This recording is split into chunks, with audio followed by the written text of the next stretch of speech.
दोस्तों 23 साल, सिर्फ 23 साल की उम्र में हम में से ज्यादातर लोग ये सोच रहे होते हैं कि कैरियर कैसे बनाएं, लाइफ में क्या करें। लेकिन एक लड़का ऐसा था जिसने इस उम्र में मौत को गले लगा लिया, किसी मजबूरी में नहीं बल्कि मुस्कुराते हुए, ताकि हम और आप आज खुली हवा में सांस ले सके। नमस्कार दोस्तों, आज हम बात करने वाले हैं शहीद आजम भगत सिंह की।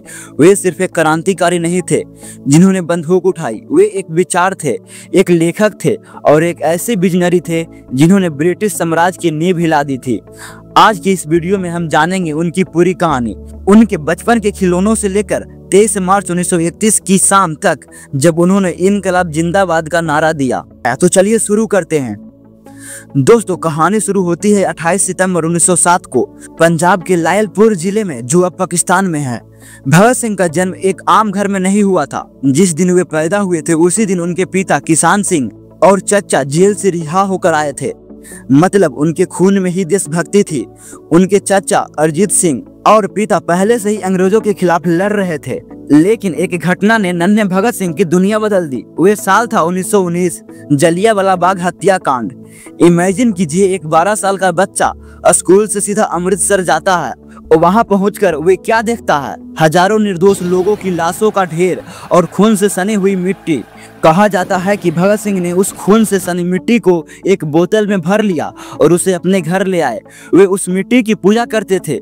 ये वे पल था जहां से एक क्रांतिकारी का जन्म हुआ। उनके अंदर अंग्रेजी हुकूमत के लिए नफरत नहीं बल्कि इंसाफ की मांग पैदा हो गई थी। दोस्तों अक्सर हमें लगता है कि क्रांतिकारी सिर्फ लड़ना जानते हैं, लेकिन भगत सिंह अलग थे। 1923 में जब उन्होंने लाहौर का नेशनल कॉलेज ज्वाइन किया तो वहां उन्होंने सिर्फ राजनीतिक नहीं बल्कि दुनिया भर की किताबें पढ़ी और वहां उनकी दोस्ती हुई सुखदेव, भगवती चरण बोराहा और यशपाल जैसे लोगों से। ये वे समय था जब उन्होंने नौजवान भारत सभा बनाई। उनका विजन क्लियर था, सिर्फ अंग्रेजों को भगाना नहीं बल्कि गरीबी, छुआछूत, भेदभाव को भी खत्म करना है। फिर उनकी मुलाकात हुई पंडित जी यानी चंद्रशेखर आजाद से।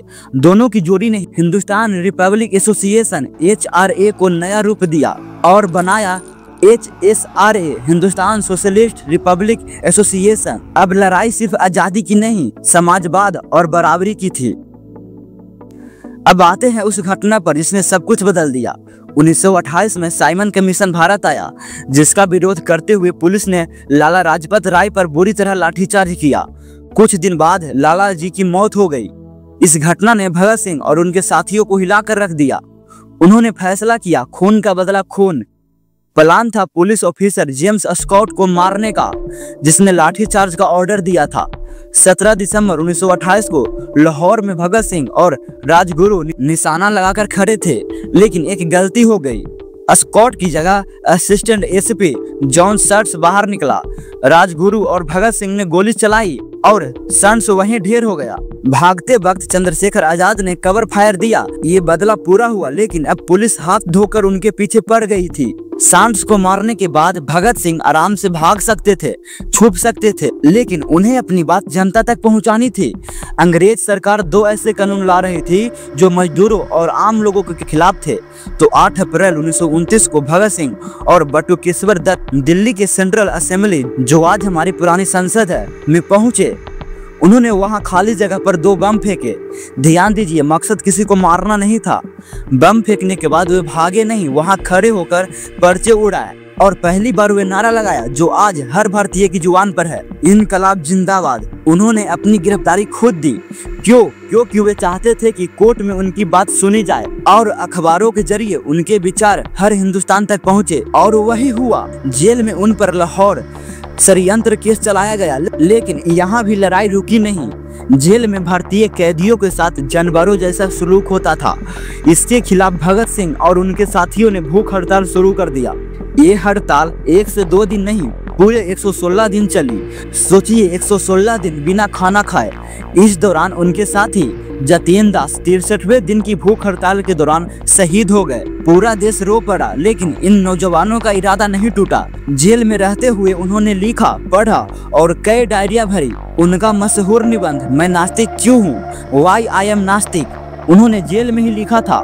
वे कहते थे बम और पिस्तौल से क्रांति नहीं आती, क्रांति की तलवार विचारों की शान पर तेज होती है। आखिरकार वे दिन आ गया। 7 अक्टूबर 1930 को फैसला सुनाया गया। भगत सिंह, सुखदेव और राजगुरु को फांसी की सजा। तारीख तय हुई थी 24 मार्च 1931 को, लेकिन सरकार इतनी डरी हुई थी कि कहीं लोग जेल न तोड़ दे, इसलिए उन्होंने चुपके से एक दिन पहले ही फांसी देने का फैसला किया।